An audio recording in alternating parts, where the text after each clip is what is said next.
Topic का नाम है हिंदी भाषा की प्रकृति एवं महत्व पर प्रकाश डालिए। प्रस्तावना। भाषा का अर्थ, भाषा की प्रकृति, भाषा का महत्व, उपसंहार, संदर्भित ग्रंथ। प्रस्तावना। भाषा व्यक्ति के लिए एक पवित्र दिव्य वरदान है, क्योंकि वह विचारों की जननी है और विचारों की विधि भी है। भाषा की उत्पत्ति के भावों को इस प्रकार से व्यक्त कर सकते हैं। विचारों, भावों तथा कामनाओं की अभिव्यक्ति की क्षमता रखने वाली वर्णनात्मक प्रतीकों की समष्टि को भाषा का नाम दिया जा सकता है। भाषा का अर्थ। भाषा शब्द की उत्पत्ति संस्कृत के भाष धातु से हुआ है, जिसका अर्थ होता है बोलना। इस प्रकार इसका सामान्य अर्थ है अपने विचारों या भावों को प्रकट करना। भाषा सामान्य अर्थों में विचारों या भावों का आदान प्रदान करने का माध्यम है, अर्थात भाषा एक प्रकार का साधन है जिसके द्वारा हम अपने विचारों को एक दूसरे के सामने व्यक्त करते हैं, अर्थात दूसरे लोगों के विचारों को स्पष्टता से समझते हैं। भाषा के द्वारा विचारों एवं अनुभूतियों के अर्थ को व्यक्त करने वाले उन सभी साधनों से है जिससे संज्ञान तथा विचारों का आदान प्रदान के सभी पक्ष सम्मिलित हैं। भाषा की प्रकृति। भाषा की प्रकृति अत्यंत सूक्ष्म है। भाषा की विवेचना करते हुए उसकी तुलना हिमशिला खंडों से की जाती है। इसका कुछ अंश से उच्चारित ध्वनियाँ, भाव की वायु तरंगों द्वारा प्रसारण तथा श्रवण स्पष्ट है। भाषा संबंधित यह दृष्टिकोण भाषा को मूल प्रवृत्तियों से भिन्न स्वाभाविक प्रक्रिया मानता है, जिसका प्रमुख कार्य मानव मन की भावों की अभिव्यक्ति है।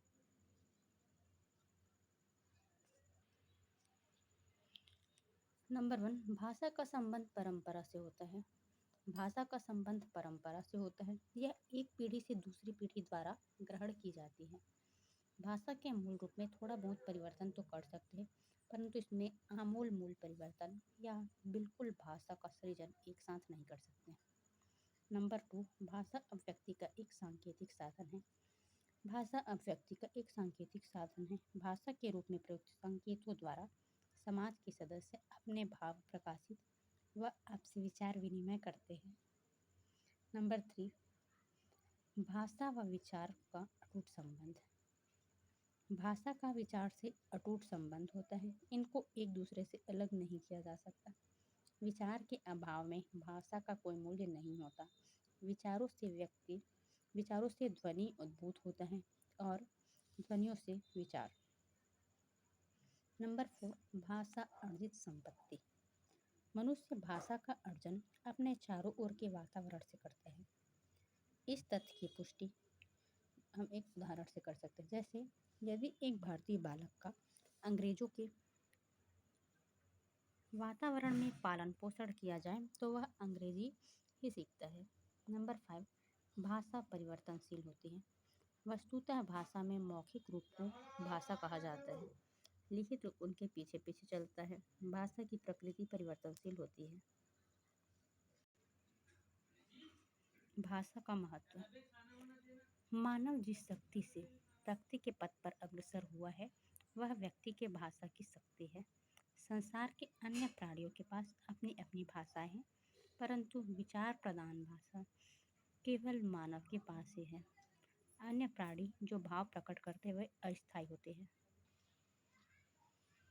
मानव अपने पूर्वजों के भाव, विचार तथा अनुभवों को सुरक्षित रखने में भाषा के द्वारा ही सफल हुआ है। भाषा विचार विनिमय का एक सार्थक साधन है। भाषा ही शिक्षा एवं ज्ञान का प्रमुख आधार है। लिपि की सहायता से भाषा में स्थायित्व आ गया है। बिना भाषा के शिक्षा व ज्ञान प्राप्त नहीं किया जा सकता। भाषा भावनात्मक एकता, राष्ट्रीय एकता एवं अंतर्राष्ट्रीय एकता जैसी भावनाओं का विकास करती है। क्षेत्रीय भाषाओं के बीच की कड़ी बनकर राष्ट्रभाषा लोगों को राष्ट्रीयता का पाठ पढ़ाती है। उनमें एकीकरण की भावना में वृद्धि होती है। उपसंहार। मनुष्य एक सामाजिक प्राणी है। समाज में रहने के लिए तथा अपने कार्य व्यवहार को सुचारू रूप से चलाने के लिए आपस में विचार विनिमय करना होता है। भाषा से ही वक्ता के विचार श्रोता तक पहुँचते हैं, अर्थात भाषा विचार विनिमय का साधन है।